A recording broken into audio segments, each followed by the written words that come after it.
할렐루야. 예, 늘, 새롭습니다.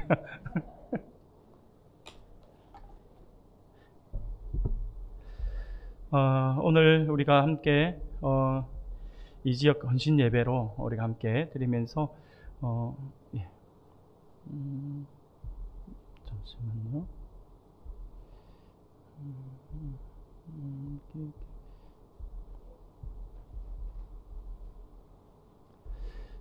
네, 죄송합니다. 예. 이게 사라져 버렸네요. 이게 왜 상황이 모르겠네요.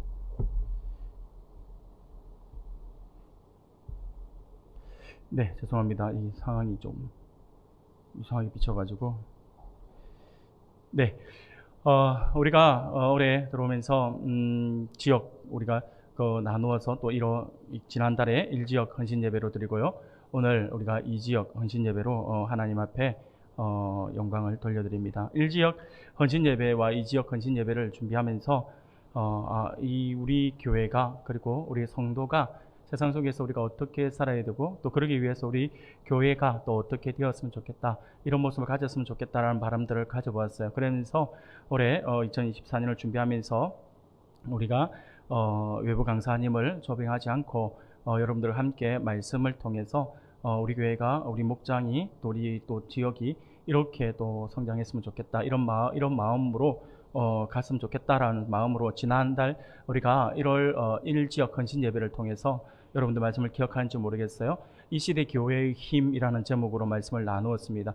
이 시대 교회의 힘이라서 여러분들과 함께 말씀을 나누면서 교회가 하나가 되어야 된다. 그리고 우리 교회가 하나가 되어야 되고, 하나가 되기 위해서는 서로가 다르다라고 하는 걸, 틀렸다가 아니라 다르다라고 하는 개념으로 서로를 받아들일 수가 있어야 되고, 그리고 또 우리 교회가 서로 다른 성도들 간에 서로 다른 그 가치에 대해서 서로가 서로를 존중하는 그러한 교회가 되어야 된다. 그래야지만 교회가 하나가 되어서 그것이 우리 교회가 세상에서의 우리 교회로서의 진정한 모습, 교회로서의 그러한 힘을 가지는 것이다라고 말씀을 드렸습니다. 오늘은 그렇게 또 은혜 받아서 그렇게 또 교회가 하나가 된 그 교회가 우리가 우리끼리만 잘 먹고 잘 살라고 하나님께서 몸된 교회 공동체를 세워두신 것은 아니죠. 그러면 우리가 그렇게 하나가 된 우리 공동체가 세상 속에서 어떻게 나가야 될 것인가에 대한 부분들을 우리가 한번 살펴보아야 겠습니다. 그래서 이 지역 헌신 예배를 통하여서 세상의 빛과 소금인 교회라는 제목으로 우리가 함께 말씀을 살펴보면서 하나님의 은혜를 나누고자 합니다. 오늘 이 지역 헌신 예배를 통하여서 하나님 우리 앞에 나와서 예배하는 우리 사랑하는 성도님들 모두가 하나님의 크신 은혜를 경험할 수 있고, 특별히 오늘 헌신을 다짐하는 이 지역에 소속되어 있는 우리 온유 목장, 변사또 목장, 그리고 반석 목장, 도마 목장 위에 더 큰 하나님의 은혜가 임하기를 소원합니다. 오늘 본문의 말씀은요, 우리가 너무나도 잘 알고 있는 말씀이에요. 우리 주님께서 세상에서 우리에게 우리가 세상의 소금이고 우리가 세상의 빛이다라고 하는 이 말씀을 우리에게 주시면서 우리 예수 믿는 사람들이 세상 속에서 어떻게 살아가야 할 것인지에 대해서 말씀을 해주고 있는 그러한 말씀이죠. 사랑하는 성도 여러분, 요즘에는 어떤 사고가 나기 전이라고 한다면 잘 모르는 경우들이 많아요. 사고가 났을 때 볼 수 있는 현상인데, 과거에는 우리가 정말 좀 전기 사정이 좋지 않아서 갑자기 전기가 들어오지 않아서 정전이 되는 경우가 많잖아요.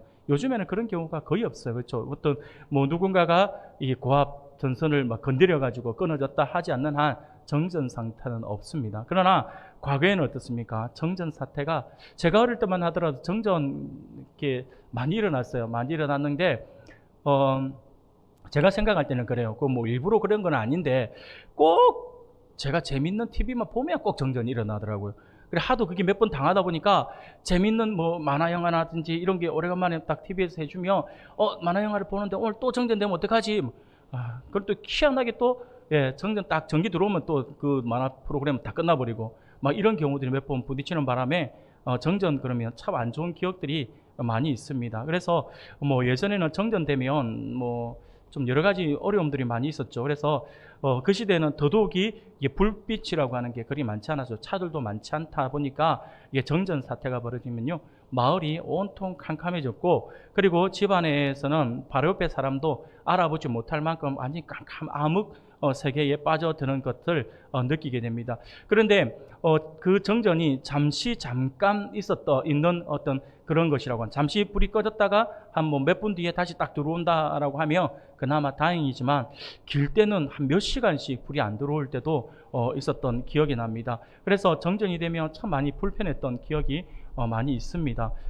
갑자기 정전이 되면 어떻습니까? 사람들은 난리가 나요. 미리 준비가 되어 있지 않은 사람들은요, 이 정전이 되면 이 깜깜해서 갑자기 미리 준비가 한 사람들은 초를 미리 준비해 놓죠. 초를 준비해 놓아서 초를 찾는다고 난리지 않습니까? 그러나 초를 미리 준비해 두지 않은 분들, 어디에 초가 두었는지를 모르는 분들은 어떻습니까? 초를 찾느라고 난리가 나는 거예요. 그래서 어떤 분들은요, 진짜 실제로 그런 일이 있었다더라고요. 어떤 분들은 초를 찾는데 초를 도저히 못 찾으니까 아이들한테 짜증을 내면서 불 좀 켜봐라고, 불 좀 켜봐라, 초 좀 찾게, 그렇게도 이야기를 하고 했다라고 하는 우스갯소리도 있더라고요. 여하튼 간에 초를 미리 준비해 둔 사람들은 이게 그렇게 어렵지 않게 초를 켤 수 있지만, 초를 못 찾은 분들은요, 그제서야 후레쉬 찾아가지고 후레쉬 들고 가게로 뛰어가서 초를 사오고 하는 일들이 벌어지죠. 저희 어릴 때는요, 저희 집에는 항상 집에 부엌이라든지 선반 위라든지 아니면 이게 책상 서랍 안에 동가리들의 그 초들을 많이 두었던 기억이 납니다. 그래서 그 초들이 항상 어디에 있더라라고 하는 생각들이 지금도 생각이 나는 것 같습니다. 여하튼 어린 시절 갑자기 밤에 정전이 되면요, 항상 했던 것이, 어른들은 초를 찾기 위해서 후레쉬나 성냥을 켜서 계속해서 찾아다니는 것이 일이었고요, 아이들은요, 너무 깜깜해서 앞이 보이지 않잖아요. 앞이 보이지 않으니까 가장 먼저 드는 생각이 두렵죠. 두려운 생각에 두려운 마음들이 엄습해 오잖아요. 그래서 두려움이 엄습해 오니까 아이들은 가장 먼저 하는 게 엄마, 아빠 이름을 부르는 거예요. 그래서 엄마, 아빠 소리가 들리면 그제서야 조금 안도의 한숨을 내쉬기도 하죠. 아무것도 안 보이니까, 옆에 누가 와 있어도 보이지 않을 정도로 깜깜하니까 정말 두려웠던 기억이 납니다. 그러다가 초를 찾아서 불을 붙이면 순식간에 숨이 막힐 듯한 그 어두움이 물러나 숨통이 튀는 것을 보게 됩니다. 물론 그 촛불은요, 우리가 있는 집에 있는 형광등이나 이런 등에 비하면 밝기가 전혀 비교도 안 될 만큼 어둡게 아주 작고 미미한 것이지만, 암흑 속에 있다가 초가 딱 켜져서 옆에 사람 얼굴이 보여주고 한 방에 지금 누가 있다라고 하는 게 보여지면 왜 그렇게도 이 작은 불이지만 안도감이 드는지 모르겠어요. 그 순간이면 저는 작은 촛불이지만 그 빛의 소중함과 고마움을 새삼 느끼기도 했던 그러한 추억들이 있습니다. 그게 빛의 힘인 것 같아요. 소금은 어떻습니까? 소금의 경우도 마찬가지입니다. 아무리 산의 진미가 눈앞에 있다고 하더라도 그것에 소금이 들어있지 않으면 그 음식, 아무리 맛있는 음식이라 하더라도 그 음식은 먹을 수가 없습니다. 그냥 한두 젓가락 먹을 수는 있겠죠. 그러나 그것을 가지고 식사를 할 수가 없어요. 간이 되어 있지 않으면요. 이처럼 소금은 모든 음식에 들어가서 맛을 살려주는 아주 중요한 재료이기 때문에 소금이 없으면 산의 진미도 소용이 없을 만큼 그 소금의 그 위력은 어떻게 보면 대단하다라고도 할 수 있을 것 같아요. 사랑하는 우리 성도 여러분, 그렇습니다. 오늘 우리가 주님이 우리에게 빛과 소금이다라고 하는 말씀을 주셔서 빛과 소금에 얽힌 이야기들을 한번 나누면서 시작합니다. 우리가 가만히 생각해 보면 이렇게 빛과 소금이 중요하다, 소중하다라고 하는 것을 알고 나서 딱 생각해 보면요, 문득 그런 생각이 들더라고요. 빛과 소금만큼 우리 일상에서 중요한 것은 없지 않을까라는 생각이 들어지기도 했습니다. 문득 말씀을 준비하면서 그런 생각도 들었어요. 이렇게 소중한 빛과 소금, 우리 주님께서 우리에게 너희는 세상의 소금이다, 너희는 세상의 빛이다라고 말씀을 했는데, 정말 주님의 그 말씀처럼 우리 한 사람 한 사람의 인생이 이 세상에서 촛불이나 소금과 같은 존재가 된다라고 한다면 얼마나 좋을까라는 생각을 해보게 됩니다. 우리가 몸담고 있는 우리 은강교회가 세상의 빛과 소금이 된다면 더 바랄 것이 무엇이겠습니까? 하나님께서 정말 기뻐하시는 교회, 오늘 특송으로도 고백되었지만 바로 하나님께서 찾으시는 그 교회, 바로 그런 교회가 빛과 소금으로서의 그 역할을 감당하는 교회가 아닐까라는 생각이 들어집니다. 사랑하는 성도 여러분, 그렇습니다. 교회는 세상 속에서 이와 같아야 한다라고 하는 것이죠. 이것이 우리를 향한 예수님의 선포예요. 우리 주님은요, 다시 한번 말씀을 드립니다. 너희는 세상의 소금이다라고 말씀하셔요. 그리고 너희는 세상의 빛이다 라고 이렇게 말씀을 합니다. 그러므로 우리는 주님의 말씀을 분명히 눈여겨보아야 합니다. 주님은 우리를 향하여서 빛이 되라, 소금이 되라 라고 말씀하지 않으셨다라고 하는 거죠. 오늘 말씀을 보면 너희가 앞으로 빛이 될 거야, 너희가 앞으로 소금이 될 거야 라고 말씀을 하신 것이 아니라 처음부터 우리에게 뭐라고 말씀하십니까? 너희는 세상의 소금이다, 너희는 세상의 빛이다. 주님은요, 우리가 이미 빛과 소금으로 세워진 존재다라고 이렇게 말씀을 하고 있다라고 하는 것이죠. 주님이 이미 그 피로, 그의 피로 사셔서 우리를 그렇게 만들어 주셨다라고 하는 것입니다. 그런데 만약 우리가 소금은 소금인데 소금으로서 그 맛을 잃어버린다면 어떻게 될까요? 오늘 본문은 우리에게 이렇게 말씀을 합니다. 13절입니다. 13절 우리가 한 목소리로 같이 읽겠습니다. 시작. 너희는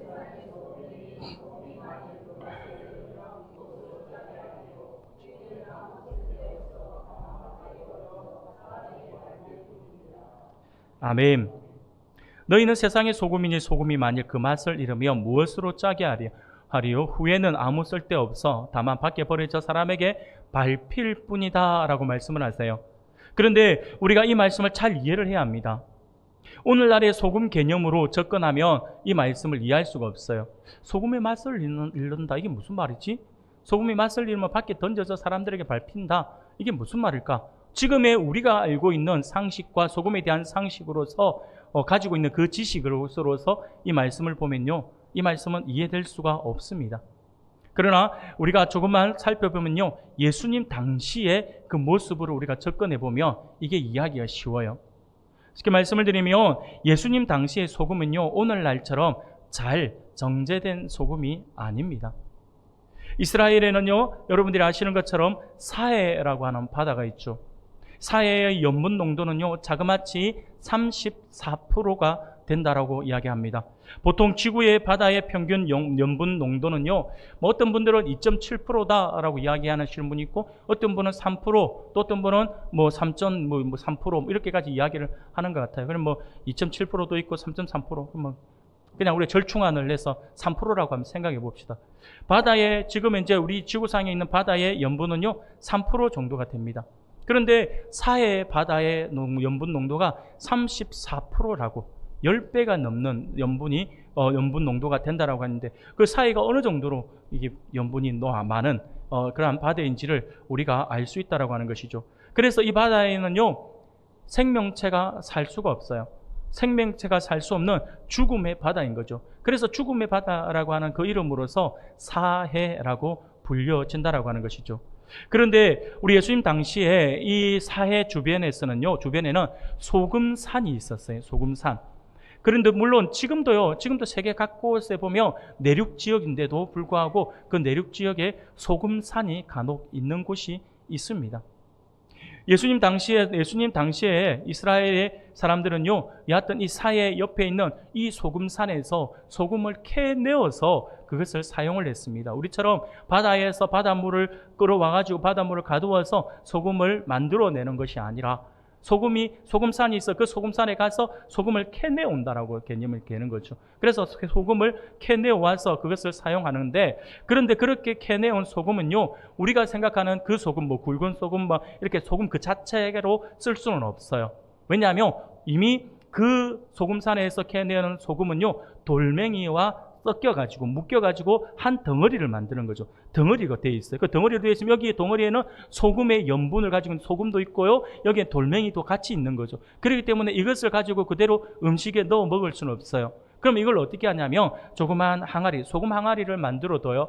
그러면 그 소금 돌멩이라 해야 될까요? 그 소금 덩어리를 가지고 와서 그 항아리에 집어넣고 거기에 물을 조금 넣습니다. 물을 넣으면 어떻게 될까요? 소금이 녹아내리겠죠. 그럼 녹아내리면 거기서 녹은 그 물을 조금씩 떠가지고 간을 하면서 그렇게 사용을 했다라고 합니다.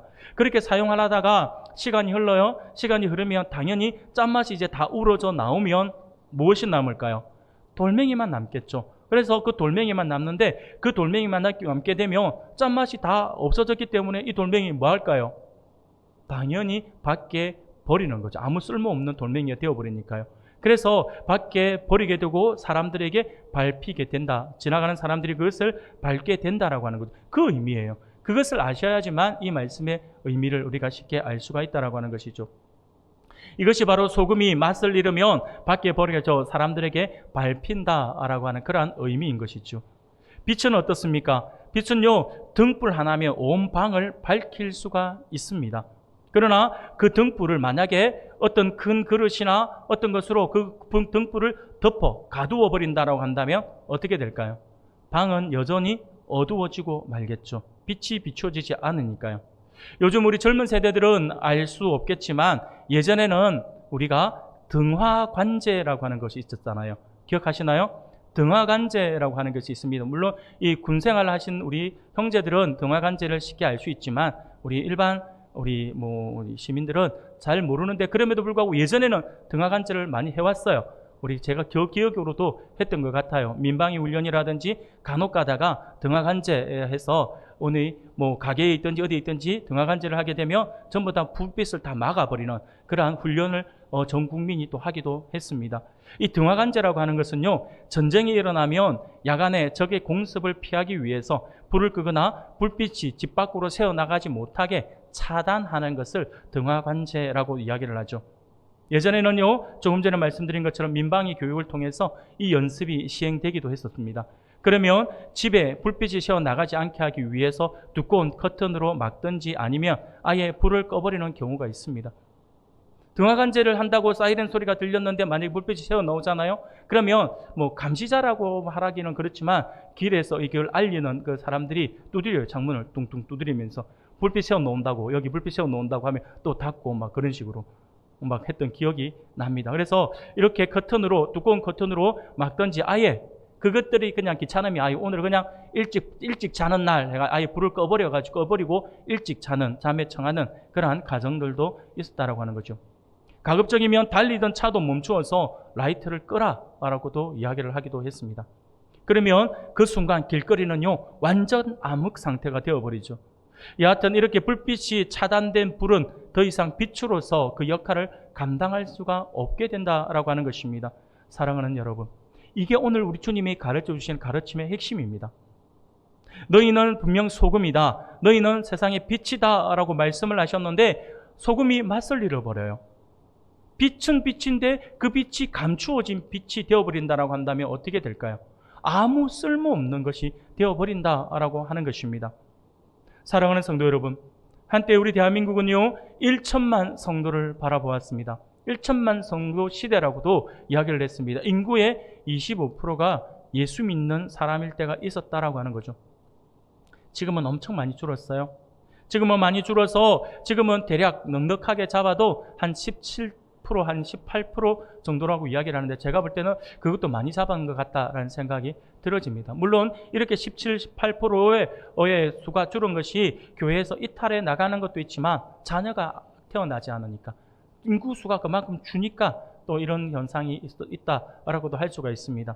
여하튼 지금은 대충 계산을 해봐도 예전에는 1000만 성도, 1200만 성도 이런 이야기 했는데 지금은 한 700만, 800만 정도에 밖에 되지 않는 그러한 숫자. 물론 그 숫자도 엄청난 많은 숫자이지만 우리 전체 인구에 비하면 많은 숫자이지만 그럼에도 예전에 비하면 참 많이 줄었다는 생각이 듭니다.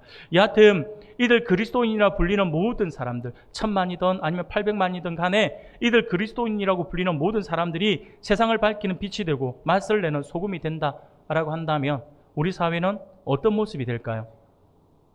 저는 이것 자체를 생각만 해봐도 그냥 가슴이 벅차오르는 것 같아요.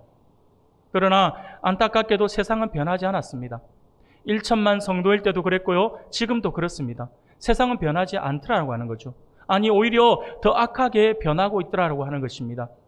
분명 바닷물은 염분 3%만 가지고도 썩지 않는데 세상의 소금이라고 말씀하신 우리 주님께서 불러주신 그 성도가 자그마치 25%나 되고 지금은 17, 18%가 된다라고 하는데 여전히 세상은 썩어가고 있더라라고 하는 것이죠. 이유가 무엇일까요? 왜 그럴까요? 바로 이유는 다른 곳에 있지 않습니다.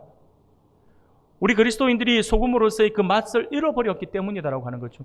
빛은 빛인데 그 빛이 감추어져 있다라고 하는 거죠. 어디에 감추어져 있냐면 교회 안에 감춰져 있어요. 교회 안에서만 빛을 비추고 있다는 거예요. 그러니까 세상 사람들이 그 빛을 보지 못하고 있는 것이죠. 사랑하는 성도 여러분, 우리 주님은 그의 몸된 교회를 세상 속에 세우셨어요. 우리 각 지역 교회도 주님께서 세우셨습니다. 그러나 우리가 분명히 기억해야 할 것이 있어요. 뭐냐면 주님께서 교회를 세우셨는데 그런데 우리는 착각을 하네요. 주님께서 교회를 왜 세워주셨는가에 대한 생각들을 하지 못합니다. 그래서 주님께서 세워주신 이 교회, 그저 교회를 유지하는 것, 그저 교회를 성장시키는 것으로만 우리가 관심을 가지고 있다고 하는 것이죠. 그러나 분명한 것은요, 주님께서 세워주신 교회의 진정한 목적은 교회를 유지하는 것, 교회를 성장시키는 것이 목적이 아니다라고 하는 거죠. 주님께서 교회를 세워주신 것은 바로 오늘 본문의 말씀처럼 세상의 빛이 되고 소금이 되는 것, 그것이 바로 주님께서 이 땅에 교회를 세워두신 목적이다라고 하는 거죠. 세상의 소금이 되고 세상의 빛이 되는 것이 교회의 목적이고 교회의 사명이다라고 하는 것입니다. 사랑하는 여러분, 그러면 과연 우리가 세상의 소금으로서 세상의 빛으로서 어떻게 해야지만 이 사명을 온전히 감당할 수가 있는 것일까요? 주님께서 나에게 빛이다라고 말씀하시고 소금이라고 말씀해 주셨는데 그러면 내가 빛으로서 소금으로서 어떻게 해야지만 이 사명을 온전히 감당할 수가 있는 것일까요? 오늘 이 지역 헌신 예배를 통하여서 교회인 우리, 세상의 소금이요 빛인 우리가 어떻게 해야 주님의 이 사명을 감당할 수 있는지 함께 살펴보면서 하나님의 은혜를 나누고자 합니다. 사랑하는 성도 여러분, 우리가 주님이 주신 이 빛과 소금으로서의 사명을 온전히 감당하기 위해서 어떻게 해야 할까요? 먼저는요, 세상으로 들어가야 합니다. 세상으로 들어가는 존재가 되어야 합니다. 교회는요, 자칫 세상과 분리되어서 자기 세계 속에 안주하기가 너무 쉬워요. 사실 어떻게 보면 이게 너무 쉽잖아요. 세상으로 들어가 빛을 내고 소금으로 살아도 세상은요, 알아주지 않습니다. 우리가 세상 속에서 소금으로 살려고 발버둥 치고 우리가 세상에서 빛으로 살려고 그렇게 우리가 발버둥 쳐도 세상은요, 우리의 그 빛을 빛으로 인정하지도 않고요, 우리의 소금으로서의 그 역할에 대해서 수고한다는 소리도 하지 않아요. 누가 너희들 보고 그렇게 하라디? 라고 이야기를 할 뿐이겠죠. 그러다 보니까 우리가 세상 속에서 소금으로 살아가고 세상 속에서 빛으로 살아가는 것이 너무나도 힘들다라고 하는 거죠. 교회 안에서는 어떻습니까? 힘이 안 들어요. 교회 안에 힘 안 들고 조금만 노력해도 서로에게 빛을 비추는 것 같고 조금만 봉사를 하고 헌신을 해도 소금 역할을 하고 있는 것 같아 보입니다. 그러니 굳이 힘들여 눈치 보며 세상으로 들어가고자 하고 있지 않다라고 하는 것이죠. 오히려 세상으로부터 담을 쌓는 것이 마음 편해 보이기도 합니다. 그냥 그런 싫은 것들 안 보면 되잖아요. 그래서 교회 안에 머물러 있으려고 합니다. 우리끼리만 잘 먹고 잘 살려고 한다라고 하는 거죠. 그래서 우리끼리만 소금이고 우리끼리 소금 빛이 되어서 서로 비추어주고 서로 간에 서로 빛을 네 빛이 강하니 내 빛이 강하니 네가 더 짭니 내가 더 짭니 그러면서 우리가 살아간다라고 하는 거죠. 그래서 교회 안에는 불이 환하게 켜져 있지만 세상과 담을 쌓다 보니까 교회 안에는 환하게 빛이 비춰져 있는데 등화관제를 너무 잘해서 그 빛이 세상으로 비춰지지 않는다라고 하는 거죠. 사랑하는 여러분, 이 모습은요, 결코 바람직한 모습이 아닙니다. 왜 그럴까요? 성도들이 빛을 비춰야 하는 곳은요, 교회가 아니에요. 성도들이 빛을 비춰야 하는 것은요, 교회가 아니라 세상입니다. 교회가, 성도들이 소금으로서 맛을 내야 될 것은요, 교회 아니라 세상이라고 하는 거죠. 대상이 잘못되었습니다. 그러므로 그 빛을 비추기 위해서 우리는요, 산 아래 세상으로 내려가야 한다라고 하는 것이죠. 사랑하는 여러분, 그러면 우리가 세상으로 내려간다라고 하는 말의 의미는 무엇일까요? 그것은요, 그들과 눈높이를 같이 하는 것이라고 할 수 있겠죠. 그들과 같은 옷을 입고 같은 모양을 해야 합니다. 그들과 세상 사람들이 우리를 보는데, 교인들을 보는데 괴리감을 느낀다라고 하면 틀렸습니다. 그러게 되면 그들에게 복음을 전할 수가 없어요. 똑같은 모습을 가져야 합니다. 똑같이 그들이 입는 옷을 입어야 되고요. 그들이 행하는 이런 행동들을 같이 해야 됩니다. 물론 그렇다고 해서 세상에 물들자라고 말씀을 드리는 것이 아닙니다. 세상 사람들이 거부감을 가져서는 안 된다라고 하는 거죠. 그들과 똑같이 되는 것입니다. 마치 예전에 중국 선교의 아버지라고 불리우는 허드슨 테일러라고 하는 허드슨 테일러 선교사님이 계신데, 이 선교사님이 처음 중국에 갔을 때, 현장에 갔을 때 사람들이 그렇게 경계를 했습니다. 키도 컸어요. 눈도 파랗고요. 그러니 이 중국 사람들이 허드슨 테일러가 복음을 전하러 왔는데 키 크고 눈 파란 얼굴 허연 그런 외국인이 와서 복음을 전하려고 하니까 사람들이 받아들이지 않습니다. 우리도 그랬잖아요. 우리도 서양 선교사들이 왔을 때, 조선시대에 서양 선교사들이 왔을 때 가장 많이 했던 말이 서양 귀신이라고 이야기했잖아요. 서양 귀신 그러면서 막 그들이 사진 찍어준다면 혼을 빼간다 그러면서 도망가고 그랬다라고 하더라고요. 제가 그 시대를 살아보지 않아서 잘 모르겠습니다만은. 그래서 허드슨 테일러가 선교를 하려고 하는데 사람들이 자꾸 도망다니고 그들을 받아들이지를 않으니까 복음이 전해지지가 않는 거예요. 그래서 허드슨 테일러가 결단을 내려요. 어떤 결단을 내리냐니까 그가 입고 있던 옷을 벗어 던져버렸어요. 옷을 벗어 던져버리고 중국 전통 의상들을 구입을 해서 그 전통 의상을 입었어요. 그리고 그들에게 다가가기 위해서 자기 머리를 과감하게 잘랐어요. 변발을 했어요. 변발이 뭔지 아시죠? 예, 머리 여기 가운데에서 앞에를 잘라내고 뒤에 길게 내려서 닦는 머리 있잖아요. 옛날 우리 영화 황비용 영화 보면 머리카락 길게 따가지고 머리 탁 돌려가면서 뭐 무술하던 그 친구도 있잖아요. 그것처럼 앞머리가 없고 뒷머리만 남겨두는 이것을 변발이라고 합니다. 허드슨 테일러가 자기 머리를 과감하게 변발로 만들었어요. 그리고 중국 사람들의 전통 의상을 입고 그들에게 다가가려고 그렇게 몸부림칩니다. 그렇게 하니까 사람들이 받아들이기 시작하는 거예요. 오, 눈은 파랗고 외모는 서양인인데 우리처럼 똑같이 입었네? 우리의 머리를 했네? 그러니까 사람들이 오픈을 하기 시작한 거죠. 그러면서 복음이 들어가기 시작을 했다라고 하는 거죠. 그렇게 그들 안으로 동화되어 들어가서 복음을 증거했고 중국 선교의 아버지라고 하는 그러한 별명을 얻을 정도로 참 열심히 노력했습니다. 사랑하는 여러분, 우리가 그렇게 들어가야 한다라고 하는 것입니다. 그런데 이것이 참 쉽지가 않아요. 우리가 볼 때는요, 세상과 우리에게 있어서 뚜렷한 괴리감이 있기 때문이죠. 쉽지가 않아요. 그럼에도 불구하고 우리가 그것을 해야 합니다. 왜 그런 줄 아세요? 우리 주님이 그렇게 하셨잖아요. 우리 주님이 우리를 살리기 위해 그렇게 하셨잖아요. 지난주에도 우리가 말씀을 나누었던 것처럼 우리 주님이 그렇게 하셨어요. 그게 뭡니까? 바로 성육신 사건이죠. 성육신의 본을 우리 예수님께서 보여주셨다라고 하는 것입니다. 우리 주님은요, 근본 하나님의 본체이시고 하나님과 동등하신 분이시잖아요. 영이시고 말씀이신 하나님께서 우리와 같은 종의 형체로 세상에 오셨어요. 그것도 깨끗하고 화려한 왕궁이 아니라 가축의 똥 오줌이 범벅되어 있는 너무나도 지저분하고 냄새나는 마구간에서 태어나셨습니다. 그렇게 태어나시고도 누우실 곳이 없어서 매우 불결한 구유에 누우셨다라고 하는 것입니다. 주님은요, 할례도 받으셨고 죄인이 받는 그러한 세례도 받으셨어요. 목수라는 직업을 가지고 사람들과 똑같이 그들 안에서 그렇게 생활하셨습니다. 광야에서 40일 금식기도 하신 후에 다시 사람들이 사는 곳으로 들어가셨어요. 그렇게 마을과 도시 안에서 사람들과 함께 먹고 마시면서 그들의 친구가 되어주셨다라고 하는 것이죠. 주님이 공생애 하시면서 공생의 사역을 산 위에서 그들과 세상과 동떨어져 가지고 괴리감을 가지고 따로 분리되어서 사시지 않으셨습니다. 세상으로 들어가서 그들 속에서 같이 먹고 같이 자고 같이 생활을 하셨다라고 하는 거죠. 그들의 친구가 되어주셨습니다.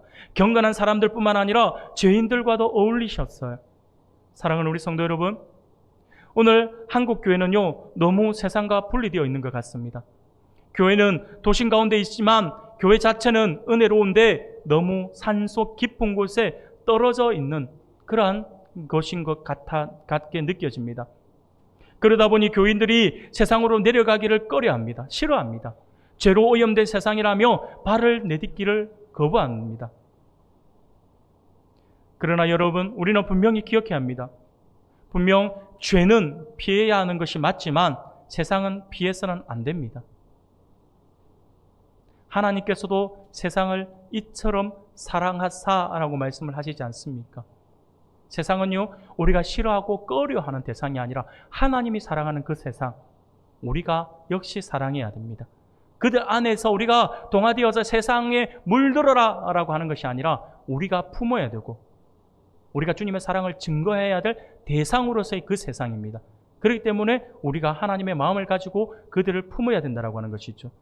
우리는 세상 속에서 사람들과 함께 살아가야 합니다. 그들과 함께 가정을 세워가고 함께 노동을 해야 하고요, 함께 선거도 하고 정치도 하면서 보다 좋은 나라를 만들어 가고자 노력을 해야 한다고 하는 것입니다. 교회 안에서 정치 이야기하는 거 별로 저는 반가워하지 않습니다. 그렇다고 해서 정치에 담을 쌓고 지내라고 말씀을 드리지는 않습니다. 관심이 있으셔야 합니다. 선거한다면 교회는 무조건 성도들은요, 선거하러 가셔야 합니다. 100%가 나와야 돼요. 그게 참여하는 거예요. 참여하는 거. 그래서 내 의견을 내어야죠. 내가 진보 진영을 선택하든 내가 보수 진영을 선택하든 그게 중요한 게 아닙니다. 내가 선거에 참여를 해서 정치에 참여해서 사회에 대한 관심을 가져야 한다라고 하는 거죠. 이게 교회의 역할이에요. 이것들이 우리가 세상 사람들과 함께 더불어 해나가야 할 일들이거든요. 모든 삶의 영역에서 하나님을 모르는 사람들과 생각을 공유해야 하는 것입니다.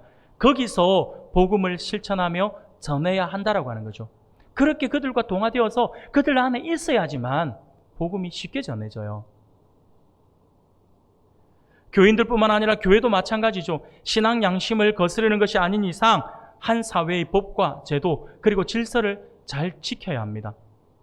교회는 더 이상 세상과 단절된 세계가 아니에요. 우리끼리만 통하는 법을 앞세우거나 종교라고 하는 특권 뒤에 숨어 있어서도 절대 안 됩니다.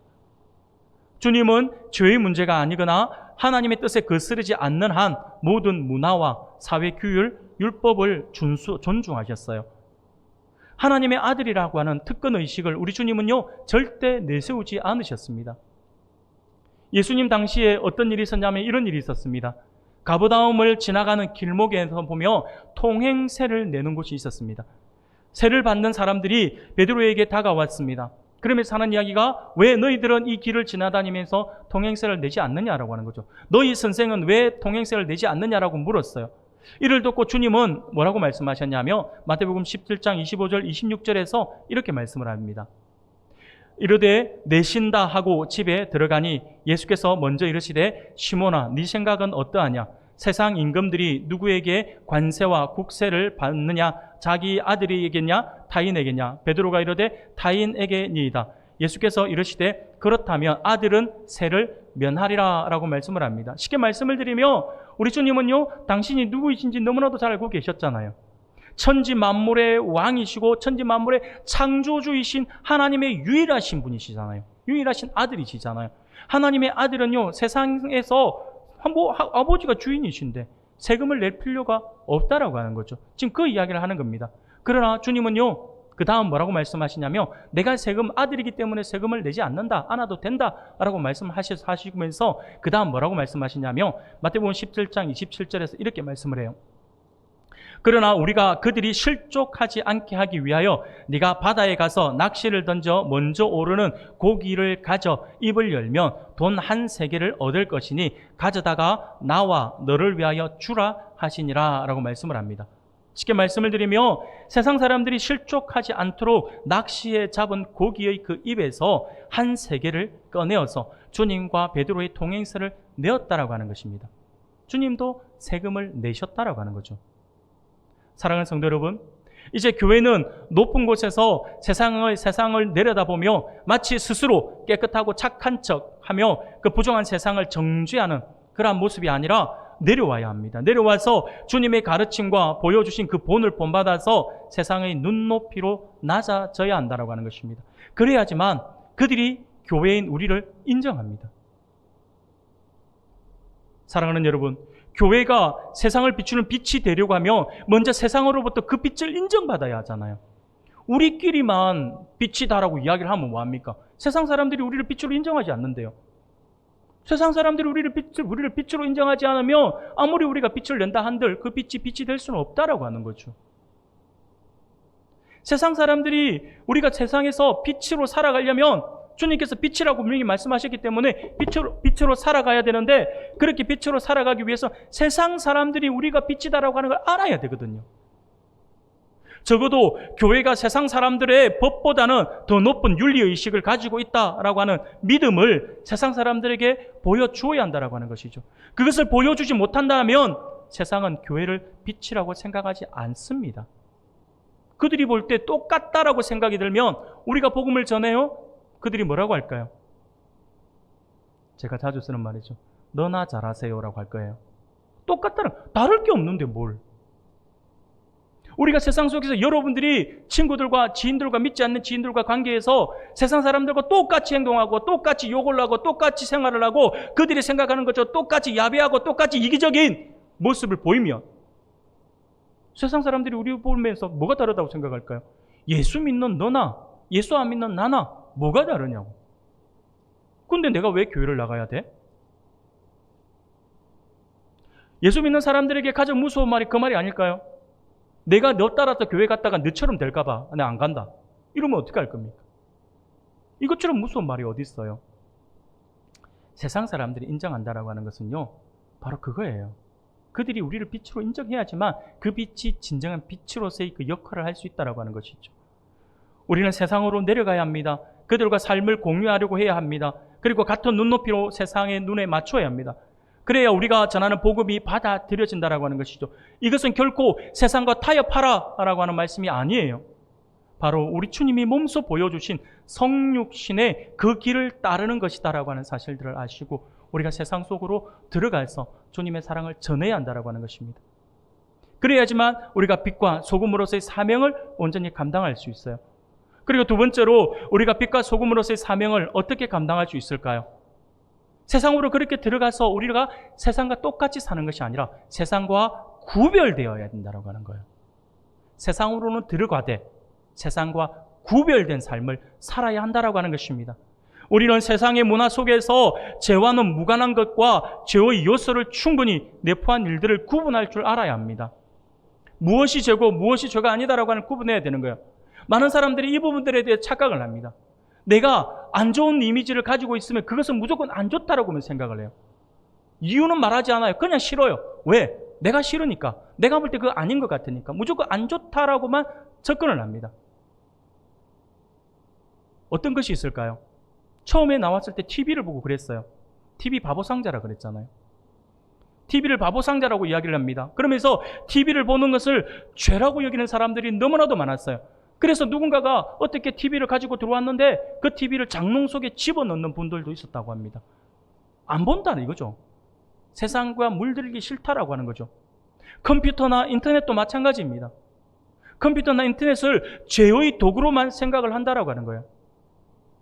이런 것들은 다 문명으로 실생활을 편리하게 하는 이로운 도구들이잖아요. 그런데 사람들은 그것을 가지고 담을 쌓는다라고 하는 거죠. 그런 사람들이 있었다라고 하는 거예요. 죄의 도구로도 그리고 의의 도구로도 분명히 사용되어질 수 있는 양면성을 가지고 있습니다. 우리가 어떻게 활용을 하느냐의 문제죠. TV나 인터넷을 통해서 폭력적이고 선정적인 내용을 접할 수도 있어요. 분명히. 우리의 상식과 정서와 신앙에 유익한 내용을 얻을 수도 있습니다. 앞으로도 아마 또 다른 어떤 형태의 문명은요, 계속해서 발전하고 등장할 거예요. 그럴 때마다 우리 정서에 안 맞다고 해서 그것을 배척할 것인가요? 아닙니다. 세상에서 새로운 문명들, 새로운 문화들, 새로운 것들이 발전되어 나오면요, 빨리 접목하셔가지고 빠르게 우리가 교회 안에서 빨리 접목해야 되고, 그리고 그것을 선하게 이끌어 나가 줘야 합니다. 무조건 나쁘다, 무조건 죄가 된다라고 하는 것이 아니라 하나님이 만드신 선한 것을 주셨는데 우리가 악하게 사용하면 안 된다라고 하는 것. 그것을 가지고 담을 쌓고 밀어내어서도 안 됩니다. 잘 활용해야겠죠. 사랑하는 여러분, 우리는 세상 속에 어둠이 가득 차 있음을 분명히 잘 알고 있습니다. 가정에도 직장에도 국가에도 죄의 요소들이 분명히 많이 있어요. 죄의 간섭이나 왜곡된 그러한 관행, 그리고 죄로 오염된 가치들이 분명히 우리 안에 숨겨져 있습니다. 우리는 이것들로부터 우리를 구별해야 한다고 하는 것입니다. 잘 활용해야 됩니다. 아닌 것은 아니다라고 이야기를 할 수 있어야 됩니다. 관행이라고 해서 그것이 무조건 옳은 것은 아닙니다.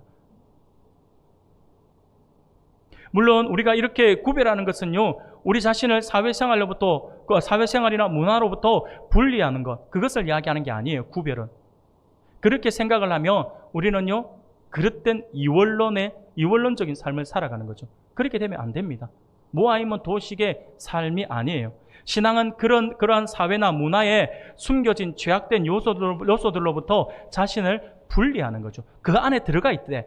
세상에서 살아가되 세상 사람들이 즐겨하는 것이 악한 것이다라고 했을 때 우리가 그것을 가지고 이것은 아니구나 해서 선을 끊는 거죠. 할 수는 있으나 하지 않는 것. 그걸 아셔야 됩니다. 못한다가 아니라 할 수는 있으나 하지 않는 것. 왜? 하나님이 기뻐하지 않으시니까요. 그게 구별된 삶이라고 할 수가 있습니다. 사랑하는 여러분, 어떻게 보면요, 이러한 삶은요, 치열한 싸움과도 같아요. 우리는 세상 사람들과 많은 영역에서 삶을 공유하고 어울리지만 동시에 이들이 추구하는 죄의 가치를 단호하게 거절해야 합니다. 죄를 죄라고 말하고 거기서 돌아서는 결단이 필요하다라고 하는 것이죠. 사랑하는 여러분, 문제는 우리가 이런 결단을 하여 실행할 때에, 세상과 구별되는 삶을 살고자 할 때에 우리의 삶에는요, 경제적 손실을 가져올 수가 있어요. 내가 선을 꺼서 구별된 삶을 살아가려고 할 때 부당한 불이익을 내가 받을 수도 있다라고 하는 것이죠. 요셉이 그랬잖아요. 요셉은요, 철저하게 자기 몸을 정결케 유지하고자 노력을 했어요. 노력한 대가가 감옥이었어요. 그러면 얼마나 억울할까요? 분명히 우리가 세상에서 이렇게 구별된 삶을 살아가고자 한다면 세상 안에서 우리의 삶 속에 경제적 손실이 올 수 있어요. 자기를 쳐서 복종시키는 그런 아픔을 느낄 수도 있습니다. 오늘날에는요, 사람들 속에서 우리가 왕따를 당하는 그런 위기를 만날 수도 있어요. 그러나 그런 것이 두려워서 죄의 길에 동참하고 머문다라고 한다면 맞설 잃은 소금이 되어버리는 것이죠. 세상에서 아무 쓸모없는 그리스도인이 되어버린다라고 하는 것입니다. 사랑하는 여러분, 분명히 기억할 수 있기를 바랍니다. 신앙은요, 순간순간의 결단입니다. 결단이 없는 신앙은 성장할 수가 없어요. 결단을 두려워하고 타협하는 것에 머문다라고 한다면 쓸모없어 버려진 소금처럼 사람들이 밟고 다니는 존재가 되어버린다라고 하는 사실을 기억할 수 있기를 바랍니다. 사랑하는 성도 여러분, 오늘 이 지역 헌신 예배를 통하여서 하나님께서 우리에게 주시는 말씀을 기억할 수 있기를 바랍니다. 우리 주님은요, 교회가 무엇인지를 분명히 말씀하고 계십니다. 우리를 향하여 너희는 세상의 소금이다, 세상의 빛이다 라고 분명히 말씀하셔요. 그런데 가만히 한번 생각해 볼까요? 생각해 보면 소금은요, 자기 자신을 위한 존재가 아니죠. 음식에 간을 하기 위한 존재입니다. 그렇게 간을 맞추면 소금은 눈에 보이지 않게 사라집니다. 소금이 소금으로서 음식에 넣었는데 소금 결정체 그대로 눈에 보이면 안 되지 않습니까? 사라져요. 소금이 있는지 없는지 눈으로 봤을 때는 몰라요. 근데 맛을 보면 알아요. 이게 소금이죠. 우리 예수 믿는 사람들이 그래야 됩니다. 세상에서 들어가서 그들과 살아가는데 우리가 그들의 눈에 띄지는 않아도 좋아요. 그러나 우리가 들어가 있기 때문에 맛이 살아나야 한다라고 하는 거죠.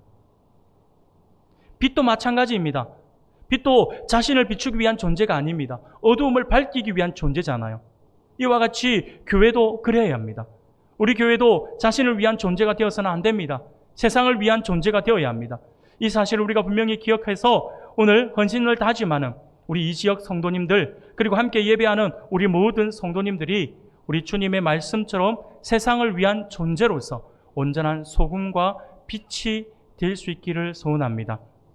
그래서 이제 사회와 역사를 의식해서 세상을 바르게 섬기는 목장으로서, 그리고 그 교회로서 우리의 빛이 사람 앞에 비치게 하여 그들로 우리의 착한 행실을 보고 하늘에 계신 우리 아버지께 영광을 돌리게 하는 그러한 성도들이 되어서 하나님의 영광을 나타내고 하나님께 잘했다 칭찬받는 우리 이 지역 목장, 그리고 모든 성도님들이 다 되시기를 주님 이름으로 축원합니다.